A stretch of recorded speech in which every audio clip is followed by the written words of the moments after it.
It's Wizards versus Lesbians, a podcast for your ears. Hello, and welcome to Wizards versus Lesbians. My name's Isaac. I'm Alexis. And today we are discussing Jane Unlimited by Kristen Cashore. Would you like to do the plot? I'll try. So Jane is a college dropout, 18 years old, processing the death of her aunt/surrogate mother, Aunt Magnolia, in somewhere that might be Ithaca, New York.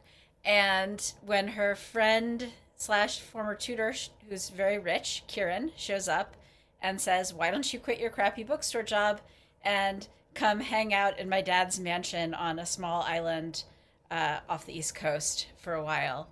And Jane, having nothing better to do with her life, says yes, takes her various art umbrellas and supplies with her, and then discovers that there's a bunch of crazy stuff going on in the house and also in the world, and also with her aunt, who is dead. Maybe. Yes. I think that just about sums it up. Are there wizards in this book? Oh, yeah. Yes, I would say so. Are there lesbians in this book? I mean, the primary romance is between two women. Jane is textually either bi or pan, and we don't really know what Ivy is, but close enough. Yeah, close enough. And the wizards and the lesbians are in conflict. Yeah, just about. So we have here, this is a YA novel, I think, technically. I don't actually know, because if Jane is 18 and Ivy's 19, I think, that might actually make it one of those things. I mean, Kristen Cashore is mostly a YA novelist, but this one might be one of those sort of crossover, not YA, but YA-esque books. Mm-hmm. It has a certain, YA tone about the prose. Yes. It is very large and complicated. Right. And it contains themes. Not to say that YA can't, of course, but... No, I mean, and I would say that so I have been reading Kristen Cashore's stuff since her first trilogy, Graceling, which was given to me by a children's book librarian, and all of her stuff contains themes. What's very interesting is that she wrote this, I thought quite good YA trilogy, and then she wrote this, weird, complicated, interesting book, and I was really excited to see what she would do next, and unfortunately what she would do next appears to be mostly disappointing sequels to the original trilogy. So I don't know if this book didn't do as well as expected or what, but it's a little too bad. I mean, A, one has to make a living. Yes. And B, everything about this book to me screams one-off. Yes. No, I wasn't expecting that there would be sequels to this book. I was just like, wow, what an interesting pivot for Kristen Cashore. I wonder if she's going to do something else cool and interesting next. And so I was just a little bit, sad that we're going back to sequels to the Graceling trilogy, which aren't as good as the original Graceling trilogy. I see. Well, having said that, why should you read this book? It's really interesting. It is really interesting. And it's entertaining. And I don't know. When I first read it, I found it just very engaging. There's a lot in here. The central sort of conceit is extremely high degree of difficulty, from a writerly perspective. Yes. And you can enjoy it on that level. It reminds me of a number of my, favorite things, mostly in the plot puzzle, webcomic, web novel, visual novel department, which is unsurprising.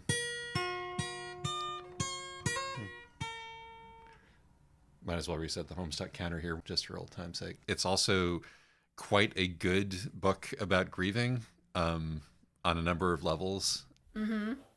It really captures a lot of the feelings that the one has when one is feeling let down by, the world, by one's country, by the state of things. It comes to some interesting conclusions about that. Mm-hmm. And I think that this is certainly worth reading. Yeah. Like, it's not, it's definitely not perfect, but I would, it is remarkably put together given how complicated and ambitious it is. And, again, it's quite interesting. I think it pulls off enough of what it's trying to do, to make it fairly impressive, even if it definitely fails in places. Mm-hmm. No, I'd agree. And that brings us to why you shouldn't. Part of the sort of unavoidable consequence of the novel structure that this book has is that there's some repetition and it drags in places. Yes. The story that it kept reminding me of, even though the story that the author cites as the primary inspiration for this is Rebecca by Daphne du Maurier, I of course thought of Umineko no Nakogoro ni by Yukichi Ō7. No, actually, when I tried to play Umineko and gave up because it's very long, it definitely reminded me a little bit of the beginning of Jane Unlimited, where it's like, oh, we are arriving on a rich people island, and there's clearly some crazy dysfunction going on here. There is clearly some crazy dysfunction, and we are doing a bizarre, very long-winded looping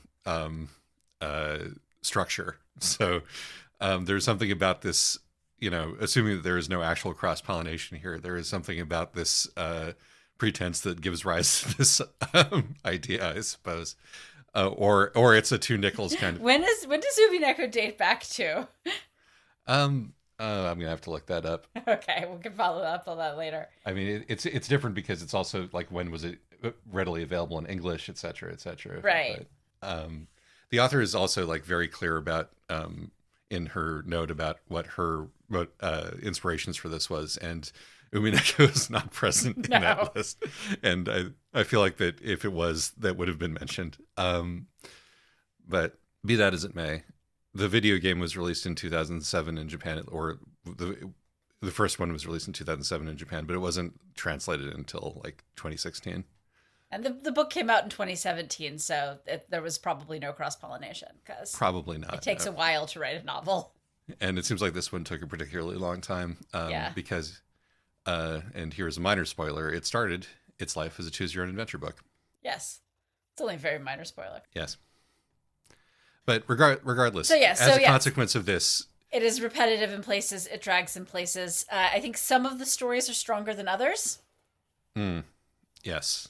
I mean, and it'll be interesting to see whether we think it's the same stories that are stronger than others. Yeah, it will be.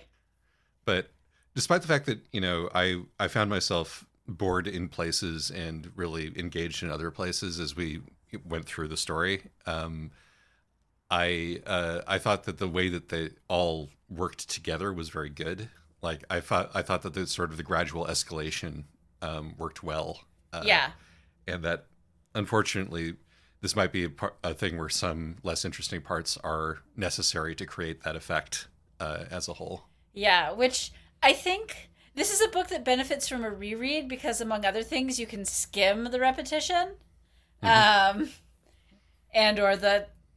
It is actually, this is my second reread of the book. My previous reread, I skipped my least favorite of the sub-stories, and I think that that's actually a bad idea. It is actually worth at least skimming all of them, which is, this time I reread it pretty thoroughly because podcast prep, but so I think this one's neat. I've had a soft spot for this book since it came out, and I'm glad that we're finally getting to do it. Mostly I've been waiting until you had time to I don't think this one would work well as an audiobook.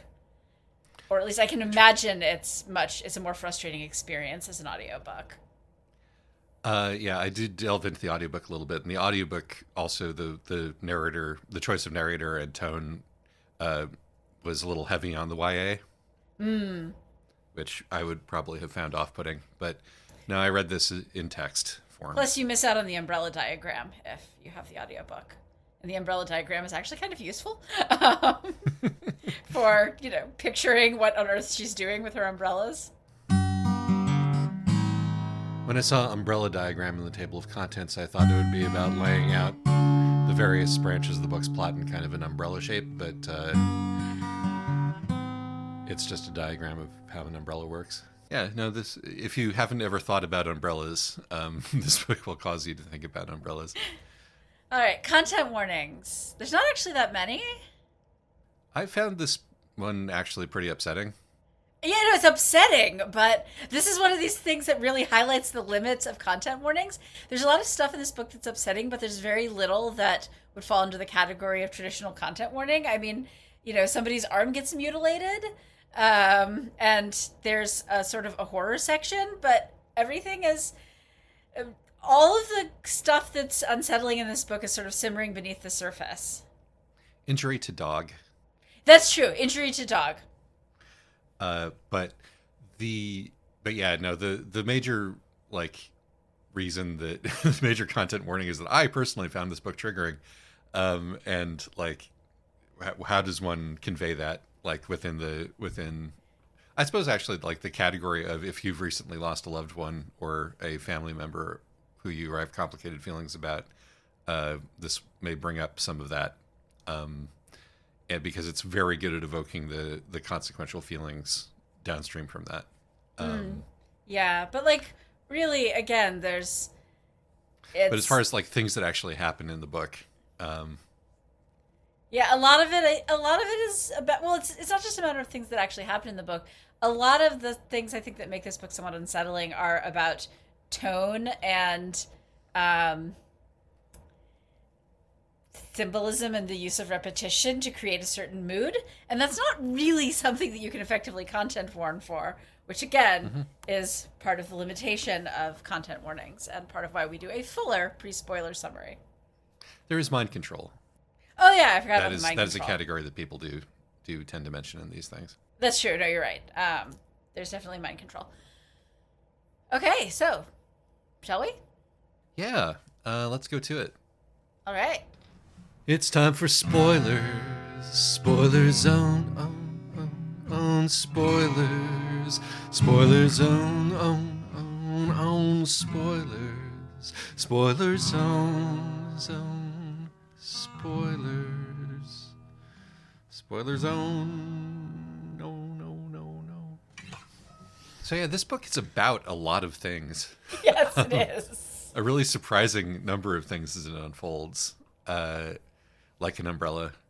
And the thing is that one of the, I guess this is part of, what you were saying before about how some of the stories are more personally satisfying than others.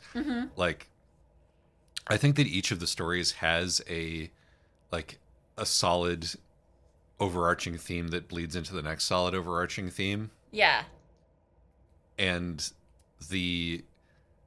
some of them are more satisfying than others, but they support each other and sort of echo each other as they go along. Yeah, they do a good job of building up towards a larger thing.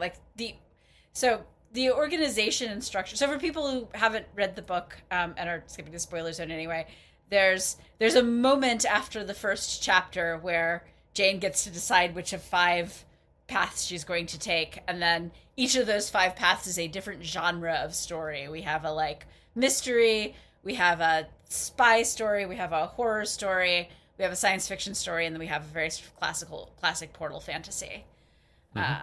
And because all of these are happening are sort of possible paths, and so you see the same events playing out in different ways, sometimes at the center and sometimes at the periphery of each story, which is where the repetition and also the, impressively intricate structural stuff comes from. Yes. And there's a sort of, there are mounting themes that are expressed in different ways throughout all of these things. And one of them is obviously grief. Yes. Over the disappearance of a loved one, and it particularly focuses on the feeling of anger and betrayal at the loved one who is gone. Yes, and not just for dying, but also because when somebody dies, you see them in a different way. Jane finds out a whole lot of things about her aunt that she doesn't want to know. Right. what, and part of that is also there's a larger metaphor here about living in America or living in the empire, Mm-hmm. um, because this house, which this house is very much a character in the book, kind of literally in one of the stories. Yes, and it is stolen from houses around the world. Yes, this house is a colonialist patchwork nightmare that was literally, constructed out of theft from around the world. I think it's very appropriate that it is done by Brits and then located in America, where you can get away with that still, Yes, or located right offshore of America, like Private Island. But they have a department in Manhattan. right. But like this is also based on if you've ever been to any of the old sort of stately home museums in the Northeast, in New York, Yes. New Jersey, and the Mid Atlantic region. The way that they are designed is evokes this. Not that like they're Yes. literally stealing things often, or in some cases they The were. But Peabody Essex Museum has an entire Chinese house that was like up and moved. yeah, no, this is based on real events, folks. But it's also just based on like the rich people whose families still run this country. When they made their nouveau bucks and wanted to build stately homes, they did so in an appalling mishmash of styles from around the world. I've walked from like the Greek section to the Egyptian section to like the Louis the 14th section of these old sprawling houses which nobody could possibly live in at this point, so they just sort of exist as museum pieces. Mm-hmm. But in this case, this house is like a crime scene in that crimes are occurring in it, and that art theft is occurring in it. And that's Yes. another big theme is like, what is art theft? And what does buying art mean? And what is the difference between being being an artist, because it's important that Jane is an artist and that part of this process is her accepting that she is an artist and making money from your art.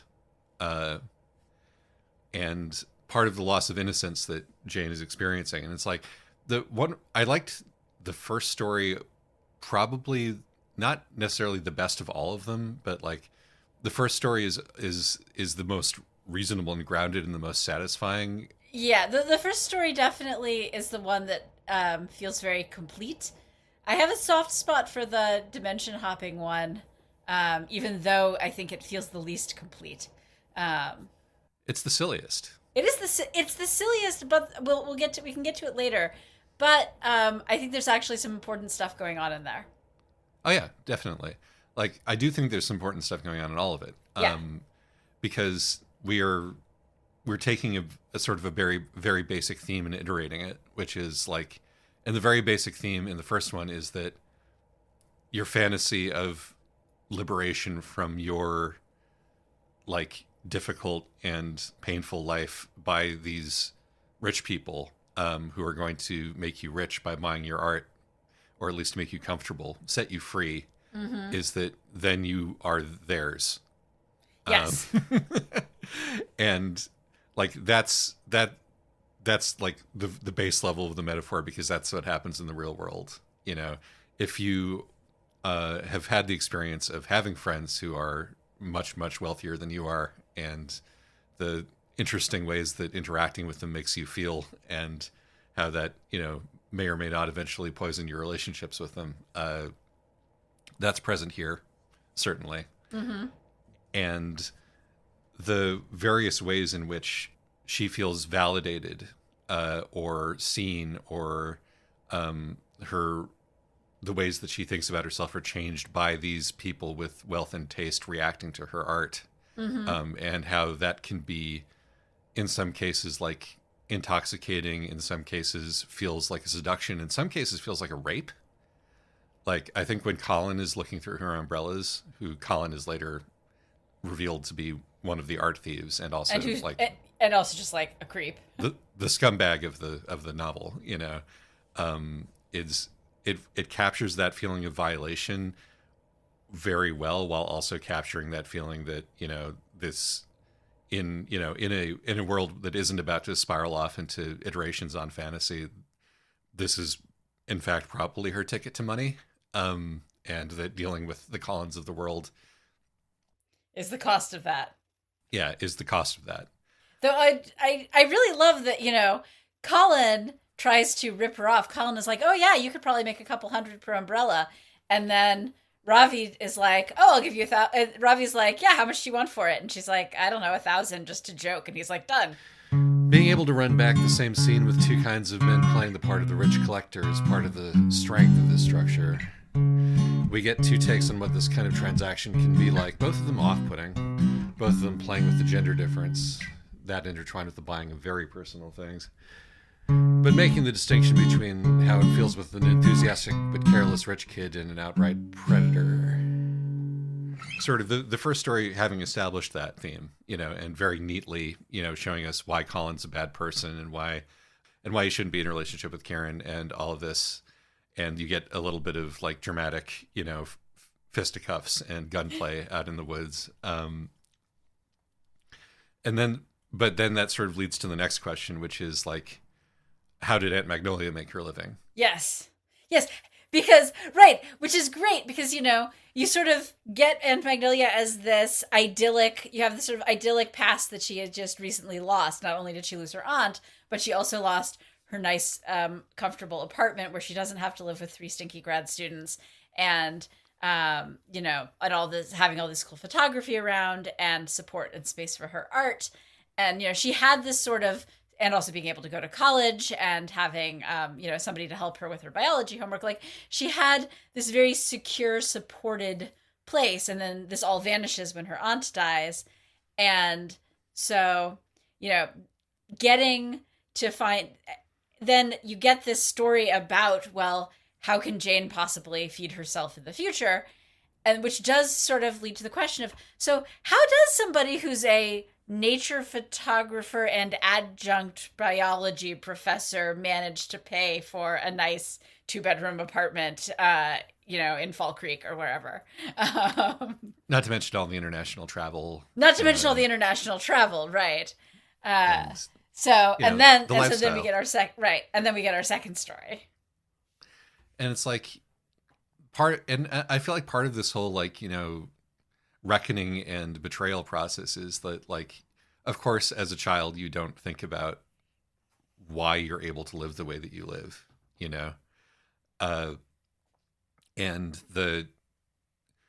and sort of the crashing in of that entire system as you investigate further and further and further and ask more and more questions about, like, and eventually arrive at the violence that underpins everything, is like, it's a sort of a Wallace Shawn fever type of situation, which can consume you and make you insane, which is presumably what happens to Caroline.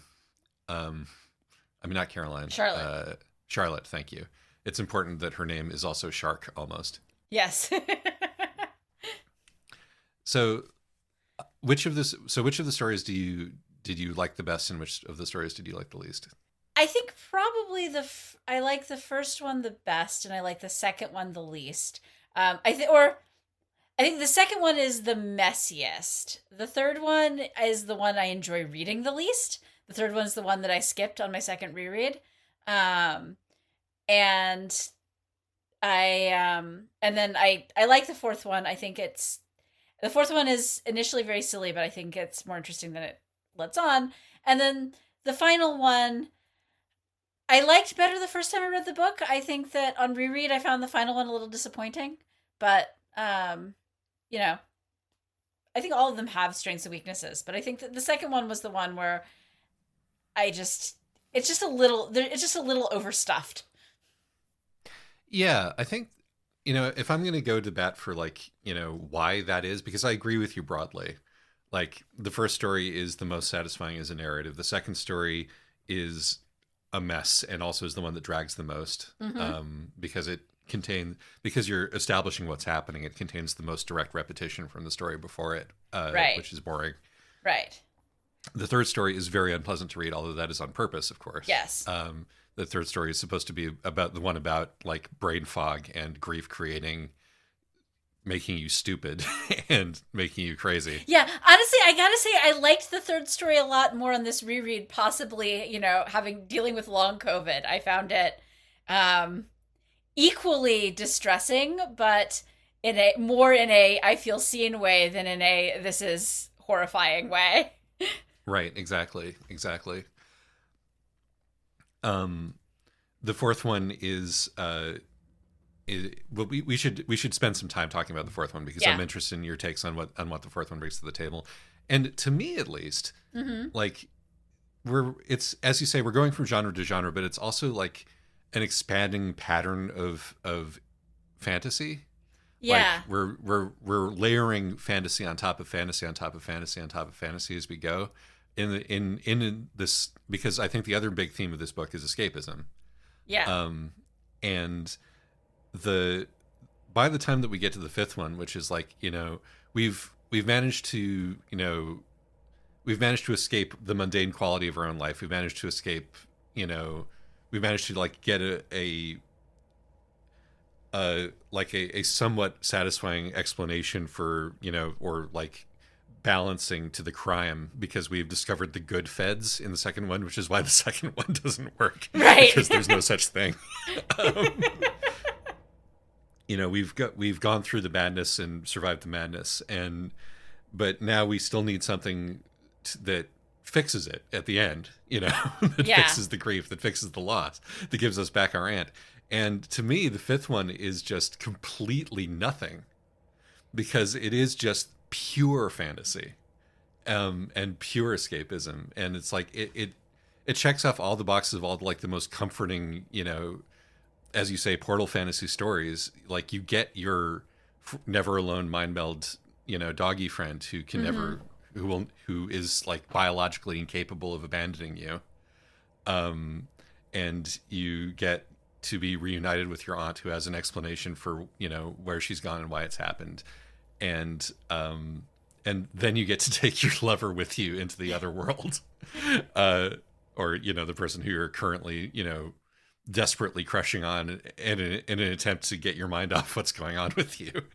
And so to me, it felt flat because it had to, that felt like part of the point to me. Right. Well, and the thing is, I do think that there's a bit of a darker undercurrent to the fifth story, which I'm not sure 100% how well it works, but like you get this moment where she's in the portal world. It's really cool, and she's like, "Oh well, what happens if we get caught?"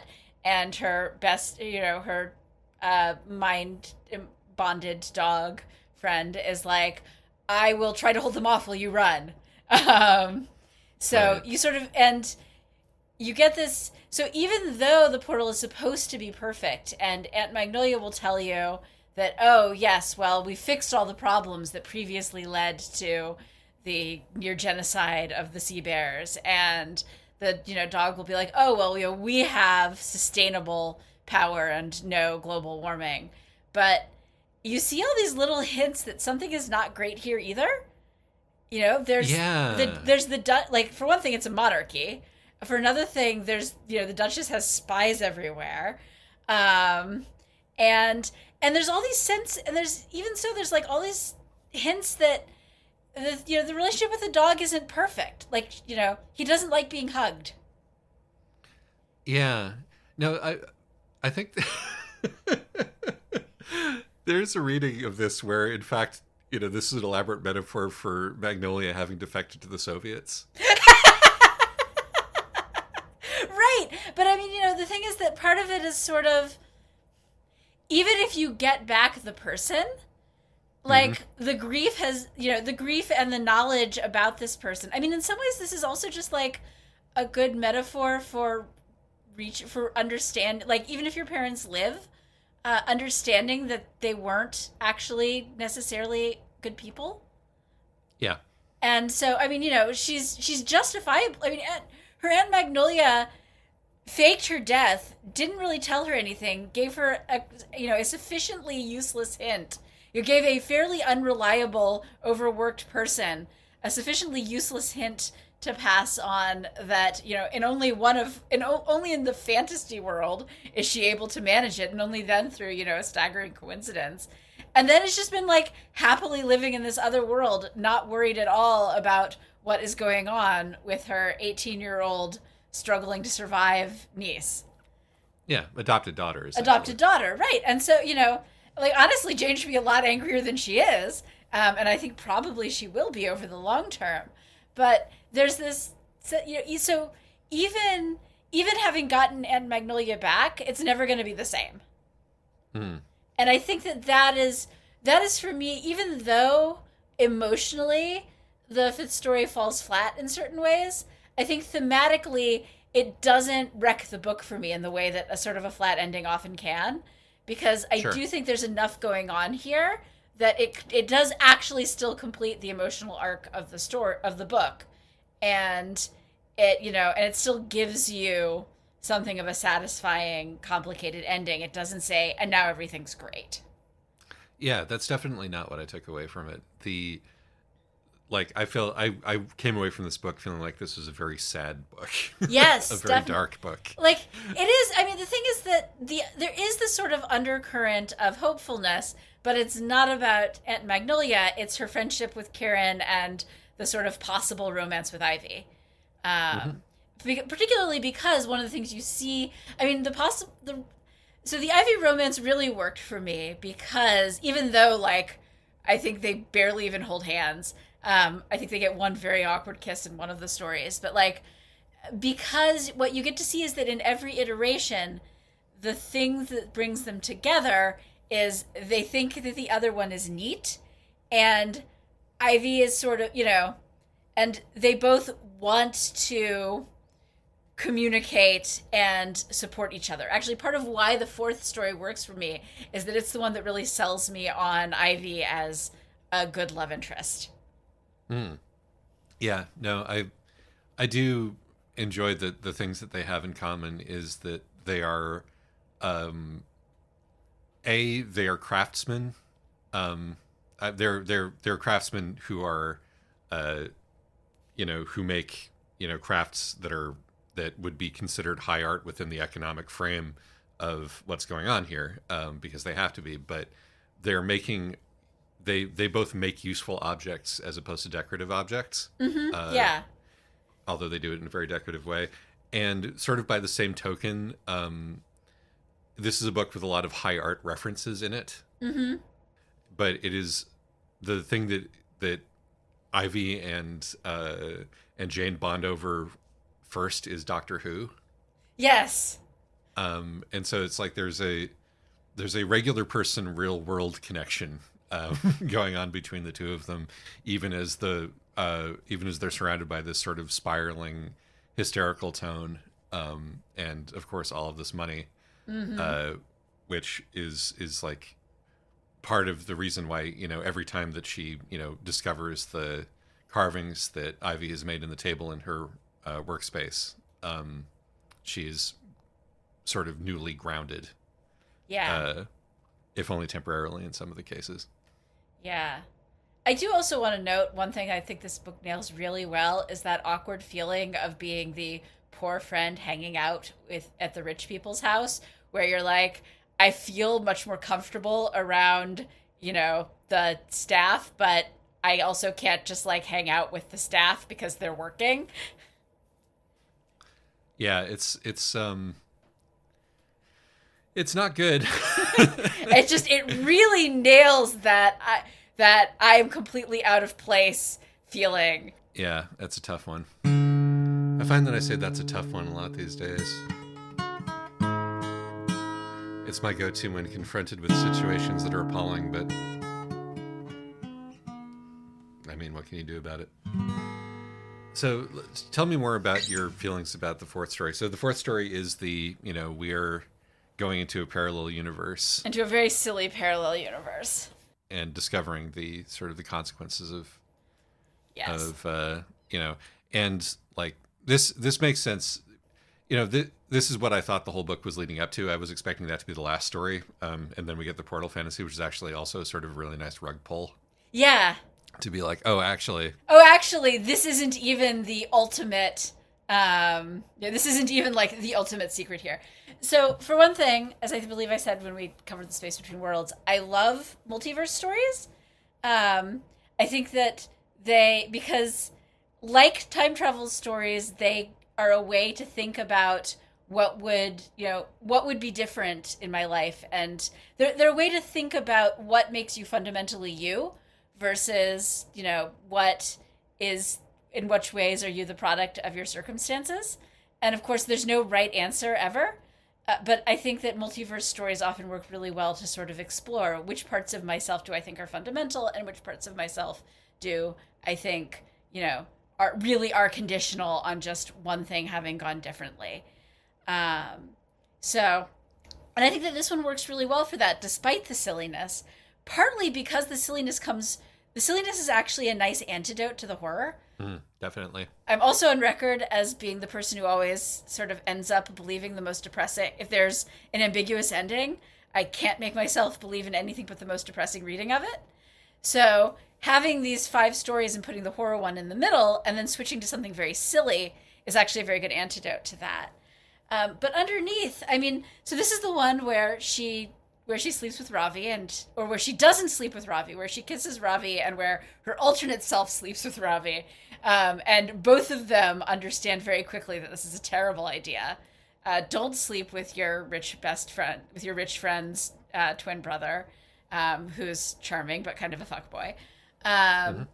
But I think that partly I like it because, again, it sells me on why Ivy as a love interest, and it's because, unlike Ravi, who's exciting and cool, Ivy is the one who goes, "Oh, I know your alternate universe counterpart." This is alternate universe Ivy. Is like, "Oh, I know your alternate universe counterpart. You seem like you're having a bit of an emotional time. Do you just need somebody to like hang out outside the room while you talk to your alternate universe counterpart, just for like sort of, I'm not going to intrude, but I'm just going to be here for emotional support?" And that is what Ivy is doing in all the stories, even the ones where Ivy herself is caught up in spy drama. Is she's just, when she's there, she's trying to offer a little bit of grounding. And I really like the idea that the relationship that might be offer a future for Jane is just the one where she feels grounded. I think that there's something really sweet about that. And meanwhile, the contrast with Ravi, probably I really love the moment where her alternate dimension self is like, "By the way, pro tip, don't sleep with Ravi." And our Jane is thinking, "I've already figured that out without having to sleep with him. But it would be mean to point that out." She had to learn this through hard experience. My other self had to learn this through hard experience. I just, it wouldn't be nice to point out that I managed to figure this out much faster. And part of this is that, she has a slightly better Ravi who has better boundaries. But I think that it's a very revealing moment where it's like, okay, there's times where where something is the wrong thing for you, and there's a world in which you learn that before you do it, and there's a world in which you learn that after you do it. And either way, it's survivable. You're gonna bounce back, but, sometimes you can avoid it and sometimes you can't. And it's this very succinct, very human, very funny moment. And I think that for me, that really grounds the story, that you've got all this like crazy pirate stuff, but the thing that actually, the heart of the story is when she just gets this quiet moment with her other self and gets to compare notes and gets to go, "Oh, even in a world without rain, I would still be an artist. I would just make lampshades instead of umbrellas. And, even in a world where I do sleep with the fuckboy, like, there's still the girl who's actually, going to be understanding." Right. Which is part of why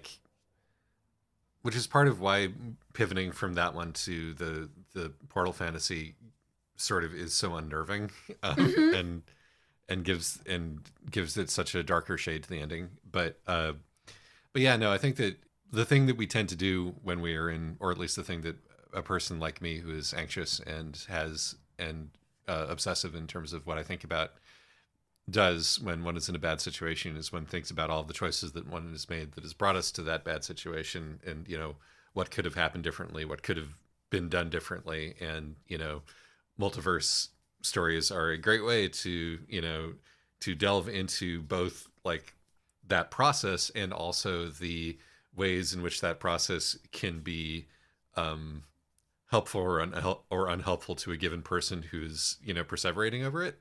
Yes. And I think like time travel stories are also about that, but I think time travel stories tend to get lost in the mechanics of time travel and causality as opposed to really leaning into possibilities. Yes, exactly. And I think this is this one does present, as you say, sort of a best case scenario for like dipping into that like internal multiverse and coming out with, well, the answer, which is always the answer, which is that I could not have been smart and avoided these problems because I hadn't learned the lessons, because I learned the lessons by making the mistakes, or in this case, think about all the mistakes that I could have made. Right. All of these additional mistakes. Right. Some of these are avoidable mistakes and some of these are unavoidable mistakes. Mm-hmm. Also, there's just, because this is the silly one, this is also the one where if you hadn't noticed the weird sort of fantasy, this Jane Unlimited is not actually set in our world hints mostly about the reigns of frogs and the fact that every artist goes through a frog period. And this is the one that makes it clear. No, actually, this entire book is happening in an alternate dimension. We are in a different alternate dimension, one where Kermit is green instead of blue. It's not that easy being blue, having to spend each day the color of the sky, when I think it would be much nicer being red or yellow or green or something much more colorful like that. Grass is always... I mean, that's the point of the story. Yeah, no, the very slow brick drop about the frogs is one of my favorite things about this book. It's so silly, but it really just is charming. It's really good. It's like, I twigged to the fact that we were, doing multiverse things pretty quickly, in part because I was immediately thinking about Umineko. But the first hint that we get is the Vermeer, which is the girl and her writing a letter with her frog rather than with her maid. Mm-hmm. And I was like, okay, this is just a lesser known Vermeer, or we're doing, this is like, we're doing a little silly thing with the fiction here. And then we get to talking about how there are frog storms in London. And Seattle has been raining frogs for an unprecedented, 2 weeks straight or whatever. Well, see, that one, that comes out of the mouth of the little girl. That's true. And you can be like, the little girl is being silly and she's doing some Charles Fort stuff, Yeah. And because she's a weird, precocious little... I actually really enjoyed our Grace, the weird, precocious little girl.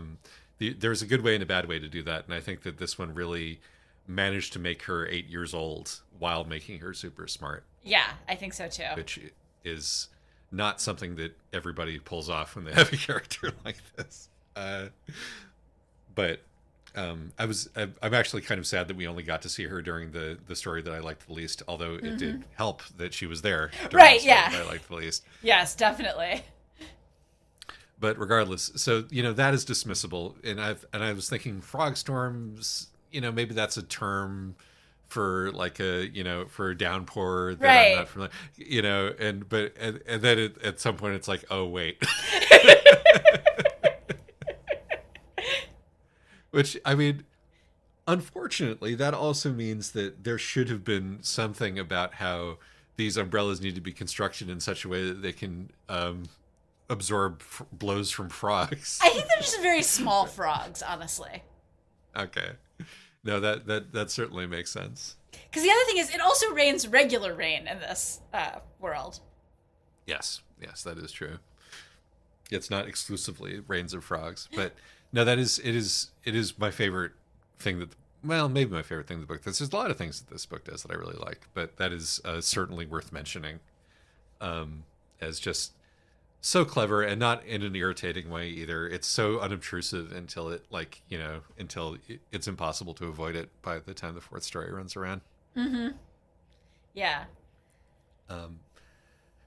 Another thing that I enjoyed is that with these sort of, like, the outsider character comes to this mansion, you would expect the outsider character to be sort of, we need somebody who's aggressively normal to contrast against these freaks. But that is not how it usually goes. Yeah. And it's also like, to the benefit of this book that Jane is the sort of person who is going to fire up her lathe at 5 a.m. Right. That's great. Jane, one of the reasons that Jane fits in, like, with these people and immediately, like, twigs their wavelength is that A, she was raised by Aunt Magnolia, who was one of these people. But B, that she is, she's also, like, convincingly a like self-absorbed 18-year-old, even though she's, like, much nicer than a lot of the people around her. And that also extends to, like, how willing she is to just, like, be like, you're lying. Yes. In people's faces all the time. Yes. Which is useful for the plot, but also, like, sort of is a fun way that even though she's, like, she has the most regular name that you can have and is, like, meant to be this sort of visitor into this world that is more or less fantastic, but is always at least somewhat fantastic, that she herself is distinct and yes, and a weirdo. Quite strange. Yes. It's time to talk about the horror story. The horror there being mostly the losing your mind kind, like in A Wrinkle in Time. I've always thought the horror in those books was, like, extra effective. They scared the shit out of me when I was a kid because I couldn't relate to being, like, devoured by monsters, but I could relate to not being in control of my own thoughts. And I could relate to the inevitability of death, which was a big part of what it was about. So we should talk about the horror one. Yeah, I was about to say that. One of the reasons that I found it very effective is that it does what it's saying it's doing, which is a real neat trick. And, like, if an entire story or an entire book does this, it can get really sort of labored and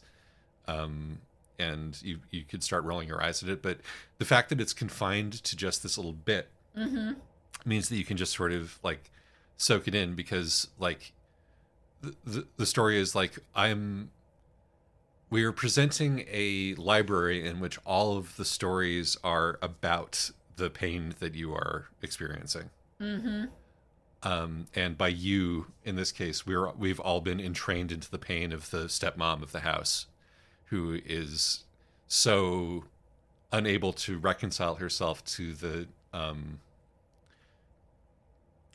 actual source of the wealth around her. She's like a she's a cardigan woman, right? She's one of those, like, very, which, also native to Ithaca, among other things, but, like, she's one of those women who's very, like, very sensitive and very enlightened and has an extremely touchy-feely, sensitive aesthetic job that is only possible if you have rich patrons who have made their money in horrible ways. Yes, which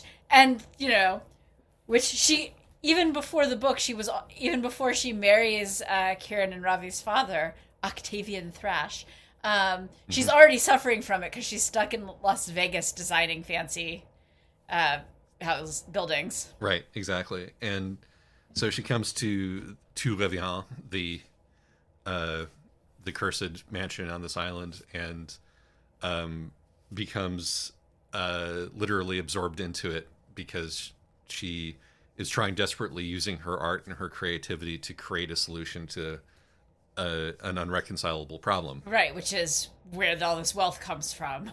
Which is also what this book is showing that is both trying and failing to do, and showing that you can't do it.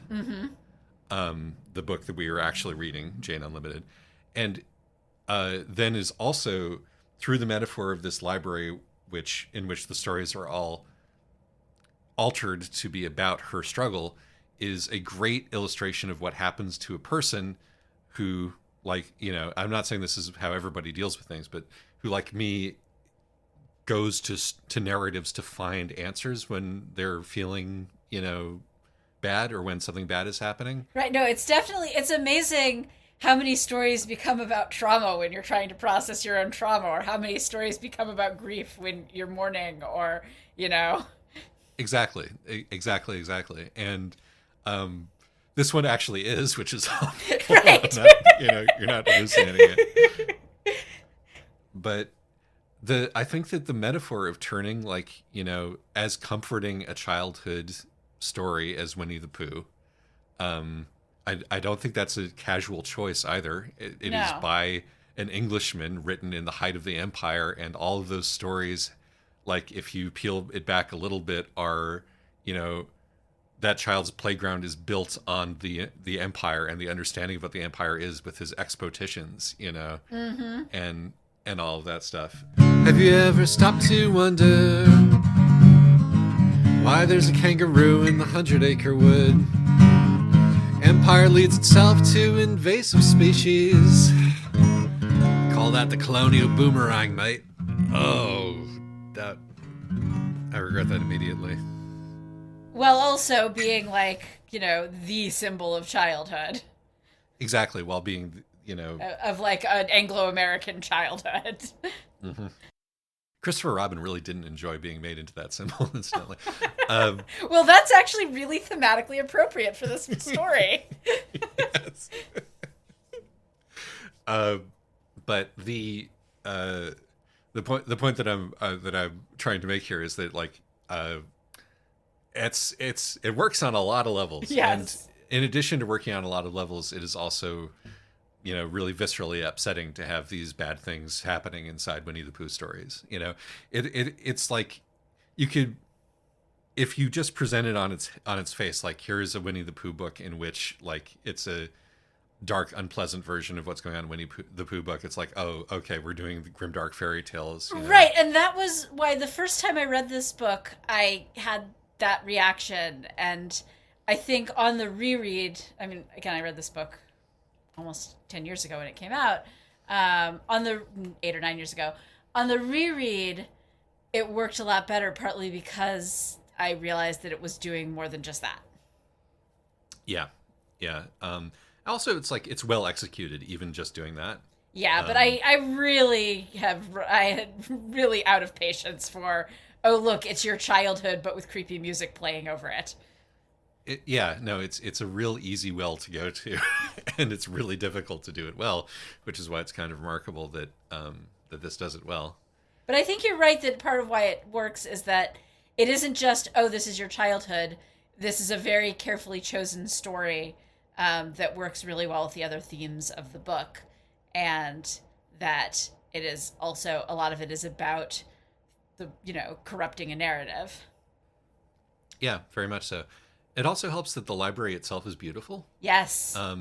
Beautiful and comfortable and comforting. It's like, Octavian Thrash the Fourth,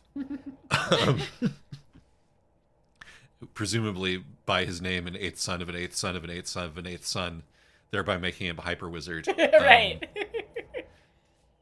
That I do like. He's the one you would think would be the wizard figure, and he's not. He's like, because, he's been so complete. Like, the wizards in this are, in fact, his ex-wife and his current wife, and Aunt Magnolia. Like, all the wizards in this are women. Absolutely. No, he is completely just destroyed. Yes, he has been destroyed by the wizard. And one of the ways, that's sort of like interesting, sort of eating the heart out of this, out of this colonial heritage. And I mean, and part of that is like Ravi and Kieran are half Indian because his first wife is Indian. He's been colonial boomeranged. Right. That's tasteless, but it's like there is maybe a little bit of that sort of that anxiety here, or would be if Kieran and Ravi weren't like cool, interesting characters. Mm-hmm. Is like, these things go both ways. But in fact, the wizard who has undone him is his second wife, Yes. who who's a sensitive white lady, as far as we know. This is what American lady. Sensitive American lady, yeah. Right, and who is she has just completely broken him. I really enjoy, this is the story where you get to see him the most, and he's just completely broken, like huddled in the library all the time, waiting for her to finish eating his soul, and desperately heartbroken that she won't. That part of the setup is also very Umineko for reasons I can't get into because of spoilers. In the Rikishio 7 universe, it's women that you have to be scared of ultimately, like in a respectful way. A friend of mine says that Rikishi invented feminism from first principles by having the world-shattering revelation that the anime girls that he was into eventually grow into women, and thus women should also be treated with respect. Even more respect because they're larger. It's really funny. And then we keep choosing like, these British cultural touchstones in this mansion constructed by British people out of stolen items, like that he plays the Beatles to try to get her back, part of the British invasion. Right. And I don't know. It's just fun. It is fun, especially because, again, she's an American he met in, I'm pretty sure it was Vegas. Right. So also, I do enjoy the library is beautiful. Part of the sinister library is that all the books are organized by color, but despite the fact, and this is a really nice inversion of that, because this is coming out, this book came out at a time when people were already the backlash against organizing your shelves by color was just getting off the ground, I think. Is that right. She has organized her books by color, but she has also come up with a sufficiently good card catalog that you can actually still find them really easily. Which I really liked that touch. It turns out, so long as your organizational schema is well documented, it doesn't even have to be that good. One of the things about this book that underpins it is that, like, everything is really thoroughly thought out. Yeah. There are no, I mean, and this is probably, at least in part, because it stemmed from something that had a lot of branching paths and overlapping plot lines, is that nothing that happens here happens casually, because it has to have an impact on something else. And because you have to figure out how does it play out in 4 other timelines. Right. And that doesn't just extend to the plot beats. That extends to the theme beats and to the symbols. Although at a certain point, this, as one loses interest in the plot beats and the symbols, this means that one loses interest in what's going on. And it's like, I refuse to think about what it means that there's a dumbwaiter with a guy in it going up and down. I refuse to think about the sinister North Korean, who is actually the FBI director. South Korean. He doesn't Yes. pretend to be North Korean. He pretends to be South Korean. He pretends to be South Korean. I do enjoy that all the spies in this are just terrible liars. Yeah, no, they really are. Like, none of the spies in this book are any good at their job. No, because they're also like weird rich aristocrats.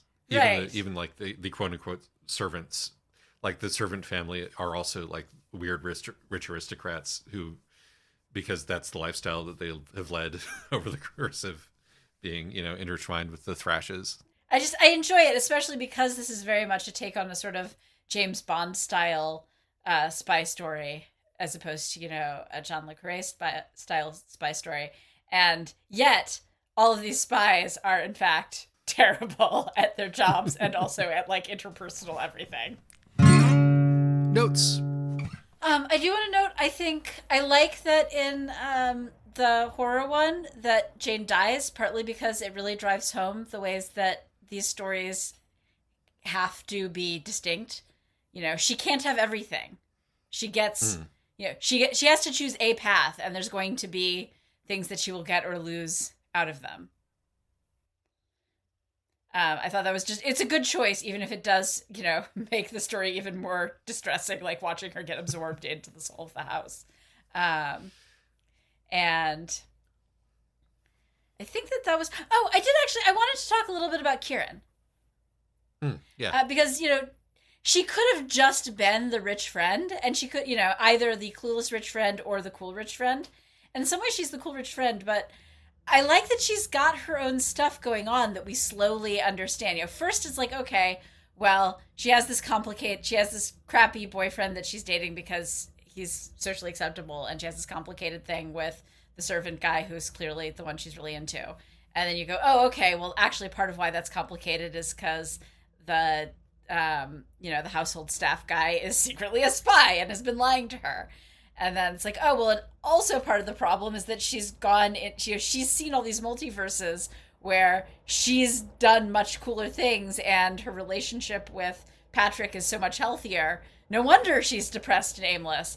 But it still comes back to, she's rich and overeducated and depressed and aimless. Yeah, no, one of the things that the book is really good at is giving the impression that we are just getting a tiny slice of something that is like far too complicated to contain in a single narrative, which I guess, given that that's the theme or one of the many themes of the book. But it's like, that strikes me as like a very sort of lit ficky, high degree of difficulty thing to pull off in a novel. Mm-hmm. And that it's really cool that this manages it via a series of escalating gimmicks. Yes.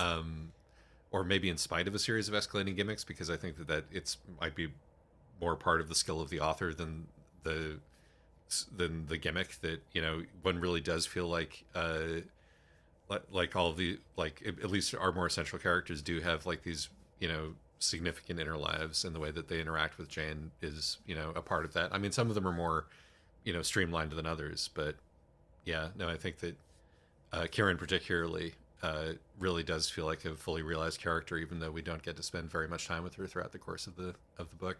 Yeah, and I also just thought it was a nifty trick on the author's part to make Kieran actually fairly sympathetic and likable, despite the fact that she is a bored, aimless rich girl. Yeah. It's important that Jane is not doing this because she's not going to Rich Person Island because she wants to be, because she wants money. Right. She's going to Rich Person Island because she likes her friend. Yeah, I mean, also because she promised her aunt that she would never turn down an invitation to Rich Person Island. But yeah. Also, actually, and this comes back to why I end up liking the fourth story, is that Ravi also, is fairly likable for being a fuckboy. And I think part of that is because, first of all, because he's totally willing to pass up a threesome with two hot FBI agents just to cheer up his twin sister when she's drunk. But also in the fourth story, you get to, when he has this sort of minor meltdown over, no, I don't want you to meet my other self. I hate my multiverse self. He's like me, but not even well-meaning.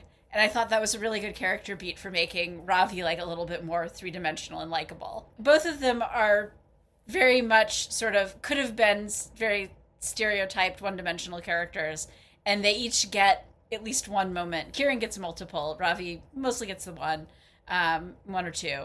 But they each get some moments that make you go, okay, there is like an actual human here. I have one more note. It's about umbrellas.